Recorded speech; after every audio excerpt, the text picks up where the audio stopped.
Assalamualaikum warahmatullahi wabarakatuh. Perkenalkan, kami di sini ingin menjelaskan tentang fungsi dari bagian-bagian anatomi fisiologi manusia. Di sini ada saya sendiri, Muhammad Ardabili, dan teman saya Waris Lutfi Arifiana. Pada sel hewan, yang pertama ada mitokondria. Mitokondria adalah salah satu organel yang ada di dalam sel yang berfungsi sebagai tempat berlangsungnya fungsi respirasi sel pada makhluk hidup.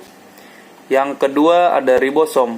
Ribosom terdiri dari dua subunit besar dan subunit kecil. Ribosom terdiri dari asam ribonukleat yang berfungsi dalam sintesis protein dalam sel. Yang ketiga ada lisosom, berfungsi untuk pencernaan intrasel karena mengandung enzim hidrolitik. Yang keempat ada mikrotubulus, memiliki fungsi mengarahkan, mempertahankan bentuk sel, gerakan-gerakan komponen sel, dan membantu dalam pembelahan mitosis. Yang kelima ada Golgi kompleks. Dalam metabolisme sel, Golgi kompleks memiliki fungsi untuk mengemas bahan sekresi yang akan dibebaskan dari sel. Yang keenam ada peroksisom. Peroksisom adalah untuk detoksifikasi obat, alkohol, dan toksin potensial lainnya. Yang ketujuh ada sitosol. Sitosol adalah komponen sel di dalam sitoplasma yang berupa cairan, yang fungsinya sebagai metabolisme sel terjadi di sini.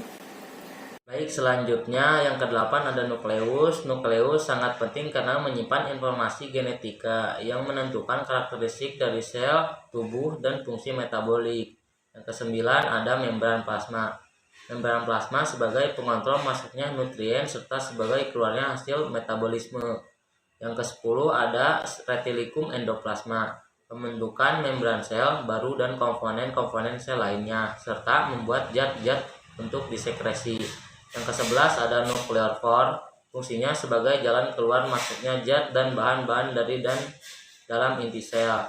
Yang ke-12 ada vesikal. Vesikal berfungsi sebagai organel pencernaan. Yang ke-13 ada mikrofilamen, berperan dalam pergerakan sel endositosis dan ekositosis. Yang selanjutnya ada sel pembuluh darah. Yang pertama ada monosit, merupakan salah satu jenis sel darah putih yang berfungsi untuk melawan infeksi dan meningkatkan kekebalan tubuh. Yang kedua ada eosinofil. Eosinofil adalah sel darah putih dari kategori granulosit yang berperan dalam sistem kekebalan tubuh dengan melawan parasit multiselular.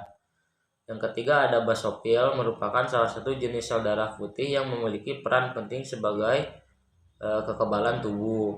Yang keempat ada neutrofil. Neutrofil adalah salah satu jenis sel darah putih yang ada di dalam tubuh manusia. Yang kelima ada sel darah putih, berfungsi untuk melindungi tubuh terhadap penyakit dan melawan infeksi. Selanjutnya ada sel darah merah.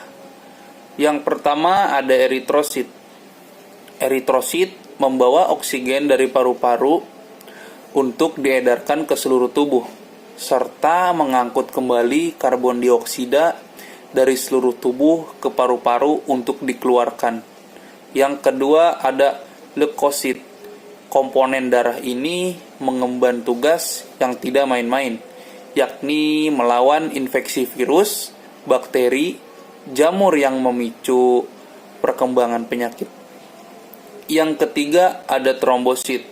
Trombosit akan membentuk sumbatan bersama benang fibrin guna menghentikan pendarahan, sekaligus merangsang pertumbuhan jaringan baru di area luka.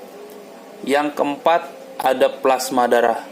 Tugas utama plasma darah adalah mengangkut sel-sel darah untuk kemudian diedarkan ke seluruh tubuh bersama nutrisi, hasil limbah tubuh, antibodi, protein pembeku atau faktor koagulasi, serta bahan kimia seperti hormon dan protein yang membantu menjaga keseimbangan cairan tubuh. Selanjutnya, pada sel ovum yang pertama ada sperma. Sperma berfungsi untuk membuahi sel telur dalam proses pembuahan. Yang kedua ada membran vitellin, yaitu lapisan pelindung transparan di bagian dalam ovum. Yang ketiga ada haploid.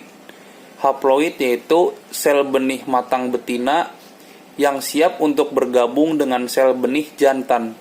Yang keempat ada corona radiata.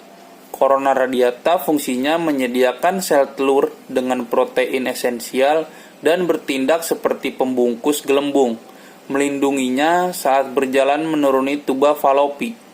Yang kelima ada zona pellucida.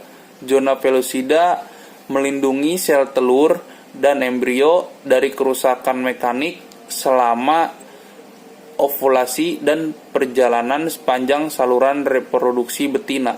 Selanjutnya nomor 6 itu ada ovum. Fungsi ovum ialah memastikan set kromosom itu ada dalam tempat yang tepat sehingga memungkinkan terjadinya pembuahan oleh sperma. Yang ketujuh ada previtellin space.